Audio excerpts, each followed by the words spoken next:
Most kids think flat blades catch the most wind. They're completely wrong, and that misunderstanding is exactly why their turbines barely spin. I'm Lakshmi Venkataraman, and what I'm about to walk you through isn't just a craft project, it's a classroom-tested blueprint for building a working wind turbine that actually lights an LED, teaches real energy conversion principles, and sets up the kind of iterative engineering thinking that matters in actual renewable energy careers. You're listening to the STEM Lab podcast. Quick note before we jump in. Everything you hear today, the research, the data, the script, comes from real authors who've tested this stuff in actual classrooms.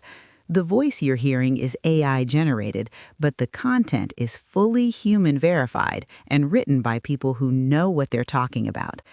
If you've been listening for a while, thank you for coming back. It's good to have you here.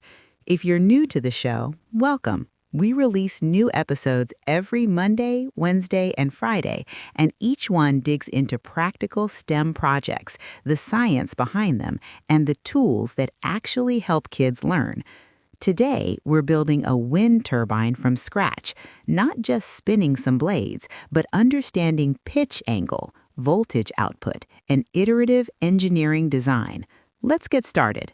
This project gives your child hands-on experience with renewable energy concepts while building measurable skills in mechanical engineering, energy conversion, and experimental design. It scaffolds the foundational understanding of kinetic to electrical energy transformation, a principle central to both middle school physical science standards and real-world clean energy infrastructure. You'll walk away with a functioning turbine that lights an LED or charges a small device, plus the confidence to iterate on blade design, gear ratios, and voltage output. The skill level here is upper elementary through middle school, roughly grades 4 through 8, with modifications possible for high school physics investigations. Time estimate is 3 to 5 hours across 2 sessions, covering fabrication, testing, and data collection. Key learning outcomes include understanding mechanical energy conversion, applying experimental variables, interpreting quantitative data, and connecting engineering design to climate solutions. This guide walks you through a classroom-tested approach I've refined over hundreds of student builds, emphasizing the conceptual milestones that make this more than just a craft activity. Let's start with what you'll need. For turbine blades, you can use cardstock, plastic bottle sections, balsa wood, or 3D printed blades. PLA filament works well if you're printing. For the hub and mounting mechanism, grab a cork, a wooden dowel about 1/4 inch in diameter, or a Lego Technic axle. You'll need a generator, which is really just a small DC hobby motor in the 1.5 to 6 volt range with a 300 to 1000 RPM rating. For electrical components, pick up an LED in any color, a multimeter for voltage measurement, and optionally a small rechargeable battery or capacitor. Your structural base can be a cardboard box, a wooden board, or if you want standardized mounting, check the link below to see the current price for the LEGO Education Renewable Energy add-on set. You'll also need fasteners like a hot glue gun, tape, wire strippers, and alligator clips. Testing tools include a fan, either a box fan or handheld, an anemometer or smartphone anemometer app, a ruler, and a protractor for measuring blade angles. Before you start, make sure you've got a basic understanding of circuits, like positive and negative terminals and closed loops. You should be familiar with safe hot glue gun operation and able to measure angles and record data in a table. Optional enhancements can take this further. A wind tunnel or controlled airflow source makes for more rigorous testing. Data logging software like Arduino IDE with a voltage sensor lets you automate measurements. And if you have 3D printer access, you can prototype blades iteratively. Check the links below for guidance on Arduino boards and age-appropriate 3D printers. Now, let's talk about designing your turbine blades and understanding pitch angle. Before you cut anything, you need to grasp how blade pitch angle, the angle at which the blade tilts relative to the wind direction, affects energy capture. I've watched hundreds of sixth graders struggle with this exact misconception. They assume flat blades work best because more surface area catches more wind. In reality, an airfoil shape with a 10 to 20 degree pitch generates lift and maximizes rotational force. Sketch 3 blade designs on paper. Start with rectangular blades approximately 10 to 12 centimeters long and 4 centimeters wide for a baseline test. For the second design, taper the blades so they're wider at the hub and narrower at the tip to mimic commercial turbine profiles. For the third, create a twisted airfoil. You can trace a template from NASA's wind turbine blade design resources or simplify by bending cardstock at a gentle curve. Material choice matters for durability. Cardstock works for a single demonstration but warps after repeated testing in high humidity. Thin balsa wood, about 1/16 inch thickness, survives dozens of trials. If you have access to a 3D printer compatible with PLA filament, you can iterate blade geometries in Tinkercad and print test sets in 30 to 45 minutes each. This is precisely how engineering teams prototype in renewable energy firms. Cut your initial blade set using scissors or a utility knife. Adult supervision is required for the knife. Mark each blade with its design number so you can correlate performance data later. This is your first step in learning how to create a wind turbine science project that emphasizes experimental iteration, not just assembly. Moving on to assembling with turbine hub and attaching blades. Your hub connects the blades to the motor shaft. The simplest version uses a cork. Push a wooden dowel through the cork's center, then hot glue 3 blades evenly spaced, that's 120 degrees apart, around the cork's perimeter. Use a protractor to ensure equal spacing. Imbalanced blades cause wobble, which wastes kinetic energy and teaches the wrong lesson about mechanical efficiency. For a more robust hub, consider a 3D printed adapter or Lego Technic cross-axle connector. The Lego approach is particularly valuable if you're building multiple turbines for comparative testing, since standardization reduces confounding variables. I recommend the LEGO Education Renewable Energy add-on set if you're planning a full unit on energy sources. Check the link below to see the current price. It includes a calibrated generator and compatible mounting hardware. Here's a critical alignment check. Hold the hub vertically and spin it. If it doesn't rotate smoothly or wobbles noticeably, reposition the blades. Even a 5-degree imbalance reduces efficiency by 15 to 20% in my classroom tests. This step builds understanding around mechanical tolerances, a concept they'll encounter again in robotics kits and precision engineering. Secure the dowel to the motor shaft using hot glue or a small set screw if your motor includes one. Make sure the connection is tight. Slippage here is the most common failure point I see in student projects. Next up, wiring the generator circuit to test voltage output. Your DC hobby motor functions as a generator when its shaft spins. This is the core energy conversion principle you're demonstrating. Strip about 1 centimeter of insulation from the motor's 2 wire leads using wire strippers. Teach proper technique here. Squeeze gently, rotate, pull. Attach alligator clips to each lead for easy connection during testing. Start with the simplest circuit, motor leads directly connected to an LED. Polarity matters here. LEDs are diodes and only allow current flow in one direction. Connect the motor's positive lead, usually red or marked with a plus sign, to the LED's longer leg, which is the anode. Connect the negative lead to the shorter leg, the cathode. If your LED doesn't light during initial testing, swap the connections. Now add a multimeter to measure voltage output. This transforms the activity from just making something light up into quantitative science. Set the multimeter to DC voltage mode, usually marked as V with a straight line. Connect the multimeter's probes in parallel with the LED, red probe to positive motor lead, black probe to negative. This setup lets you simultaneously observe the LED brightness and record the voltage generated at different wind speeds. For more advanced learners, introduce a capacitor in the 470 to 1000 microfarad range to store energy and smooth voltage spikes. Wire it in parallel with the LED. This mirrors how utility-scale wind farms use battery banks to manage intermittent power generation. You're scaffolding real-world grid integration concepts while reinforcing circuit fundamentals. One important note, record your motor specifications, voltage range, and RPM rating in your project notebook. A motor rated for 3 to 6 volts typically generates 0.5 to 2 volts at handspin speeds and 3 to 5 volts with a strong fan. This baseline helps you interpret experimental results and understand why small wind turbines can't directly power household devices without voltage regulation. Now let's talk about building a stable mounting structure and testing initial rotation. Your turbine needs a stable base that holds the motor securely while allowing unobstructed airflow to the blades. I've seen too many projects topple mid-test because students underestimated the torque forces involved.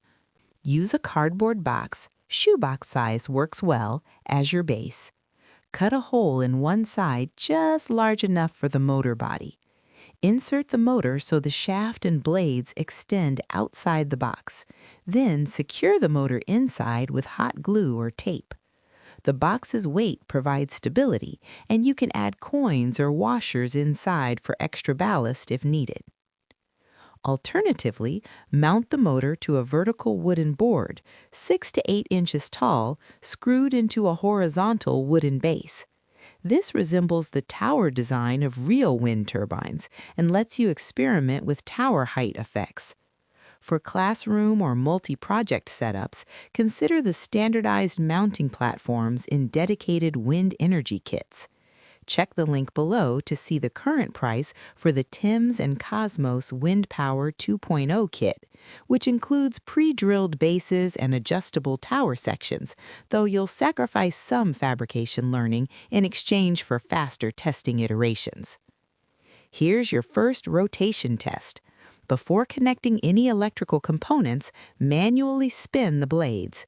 They should rotate freely with minimal resistance. If you feel grinding or sticking, check for blade-to-base interference or misaligned hub connections. This mechanical debugging is essential. I tell students that 80% of engineering is troubleshooting things that almost work. Position your turbine base on a flat surface, facing your test wind source, whether that's a fan or an open window. Mark the base's position with tape so you can maintain consistent distance across trials.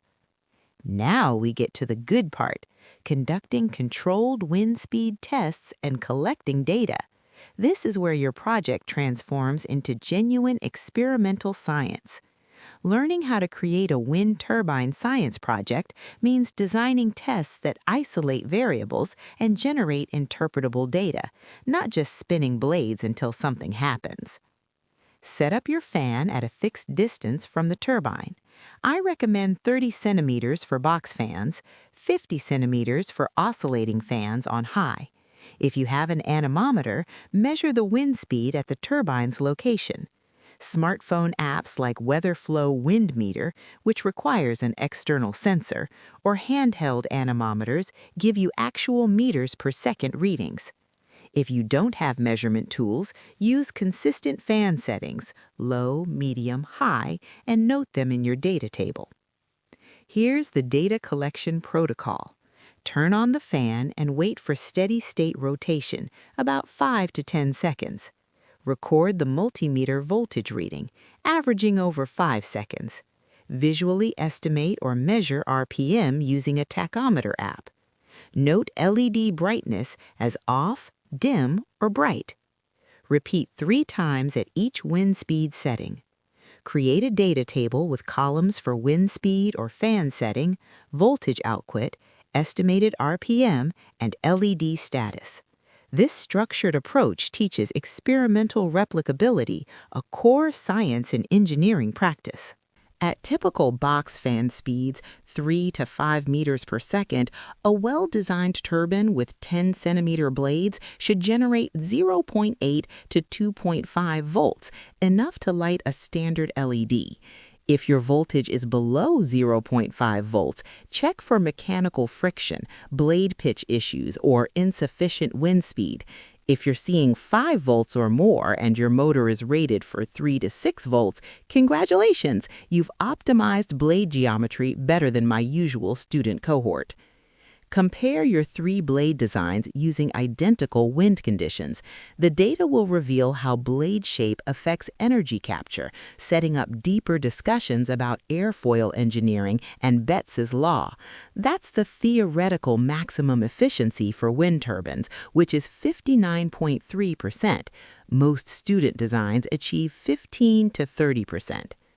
Next, iterating blade design based on performance data.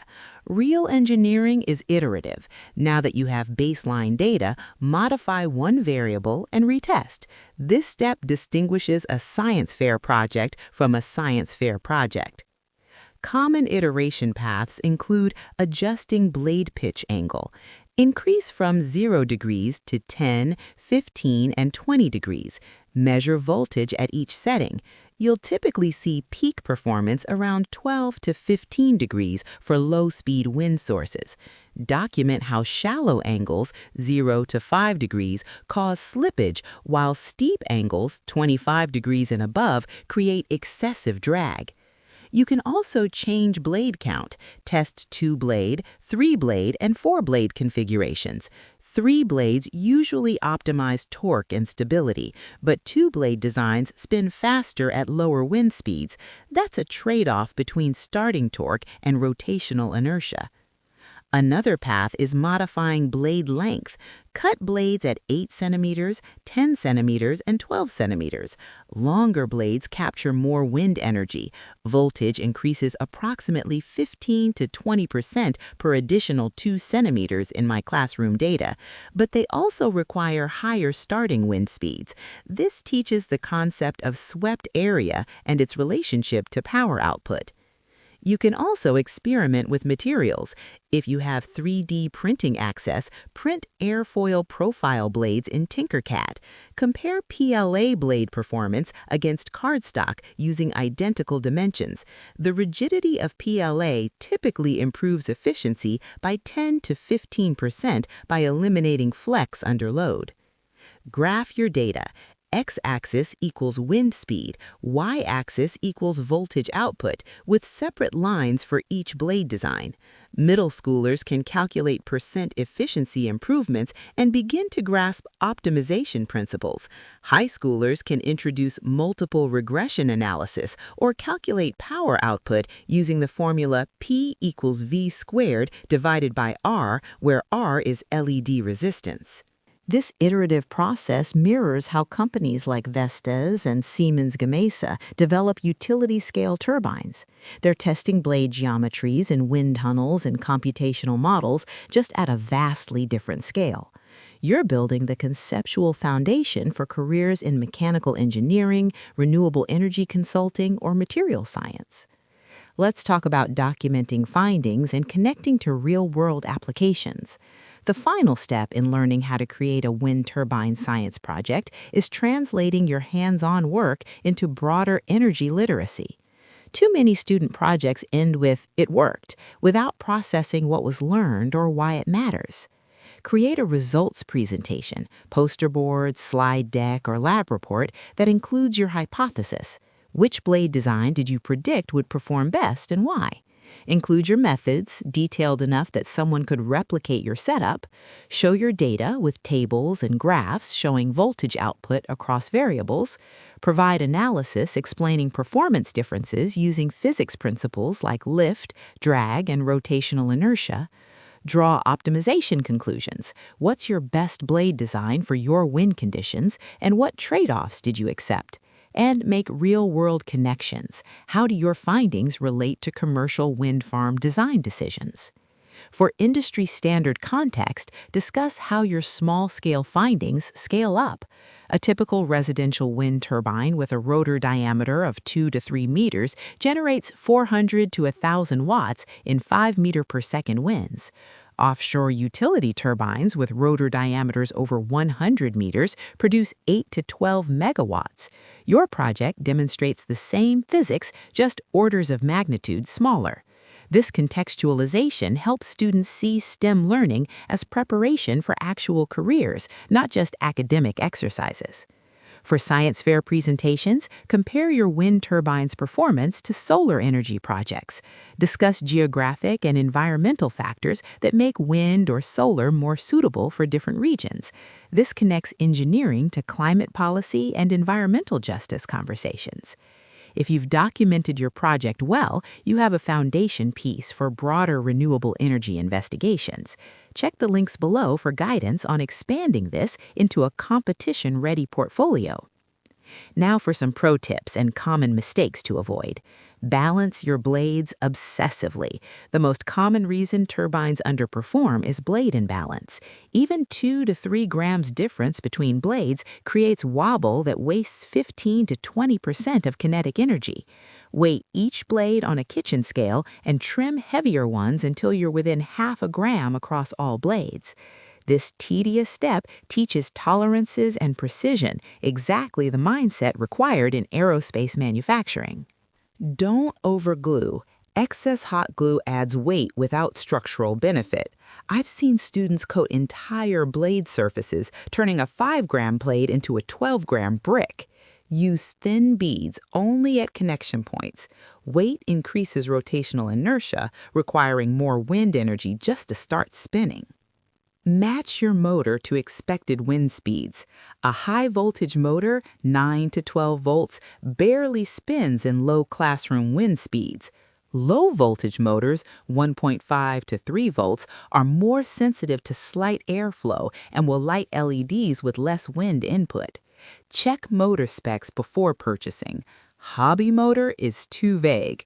Look for 3 to 6 volt DC motors rated for 200 to 800 RPM, commonly sold for DIY electronics projects. Start testing at low fan speeds. Students get impatient and crank fans to maximum immediately, which often breaks fragile cardstock blades or reveal multiple problems simultaneously. Begin with low speed to validate basic functionality, then incrementally increase to isolate failure points. Account for gearing if voltage is insufficient. If your turbine spins well but generates under half a volt, the motor isn't reaching its generational threshold. You can add a gear system, 2-to-1 or 3-to-1 ratio, between the blade hub and motor shaft to increase motor RPM relative to blade RPM. Lego Technic gears work well for this, or you can explore robotics kits that include gear trains. Check the links below for options. Document failed iterations. Students and parents want to hide the 3-blade designs that didn't work. I tell them NASA's wind tunnel data is 90% failures that taught them what not to do. Photograph your worst performing designs and explain why they failed. That's authentic engineering documentation. Let's hit some frequently asked questions. What wind speed do I need to make my turbine generate electricity? Most student-built turbines with 8 to 12 centimeter blades start generating measurable voltage, 0.3 to 0.5 volts, at wind speeds around 2 to 3 meters per second. That feels like a gentle breeze and is achievable with a box fan at medium speed from 30 to 40 centimeters distance. To reliably light an LED, you'll typically need 3 to 5 meters per second winds, which corresponds to leaves rustling noticeably on trees or flags extending outward. Commercial turbines designed for residential use start generating power at cut-in speeds of 3 to 4 meters per second, while utility-scale turbines require 4 to 5 meters per second. Your small turbine actually operates at lower thresholds due to lighter blade weight and lower rotational inertia. Can I use a 3D printer to make better turbine blades? Yes, 3D printing dramatically improves blade consistency and allows you to iterate designs faster than cutting cardstock by hand. Use Tinkercad to design airfoil profile blades. Search online for NACA airfoil generator tools for aerodynamic templates. Print them in PLA filament at 0.2 millimeter layer height, which typically takes 30 to 45 minutes per 3-blade set. The rigidity of PLA eliminates the flex and warping issues I see with paper blades, usually improving voltage output by 10 to 15% because the blades maintain their pitch angle under wind load. Entry-level printers handle turbine blade geometry easily, and the design, print, test, revise cycle teaches CAD skills alongside energy concepts. Check the links below for budget-friendly printer options. How does this project connect to real wind energy careers? This hands-on project introduces you to the same core principles that wind turbine engineers use daily: airfoil aerodynamics, mechanical to electrical energy conversion, experimental optimization, and data-driven design iteration. Wind energy technicians, one of the fastest-growing jobs according to the U.S. Bureau of Labor Statistics, troubleshoot underperforming turbines using voltage output measurements and blade pitch adjustments exactly like you're doing here. Renewable energy project managers analyze wind resource data and turbine efficiency metrics to site new installations, which requires the data interpretation skills you're practicing. If you find this project engaging, explore the links below for expanded pathways into professional energy engineering. What's the difference between horizontal axis and vertical axis turbines for student projects? Horizontal axis wind turbines, the type this guide focuses on, with blades rotating around a horizontal shaft, are easier to build, generate higher efficiency, typically 25 to 35% for student designs versus 15 to 20% for vertical axis, and more closely mirror utility-scale commercial turbines, making them better for learning transferable concepts.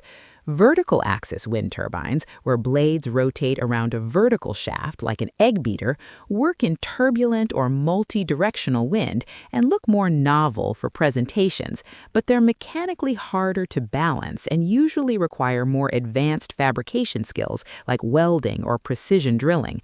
I recommend starting with horizontal axis designs to master the fundamental energy conversion principles, then experimenting with vertical axis if you're extending this into a long-term science fair project or comparing turbine architectures directly.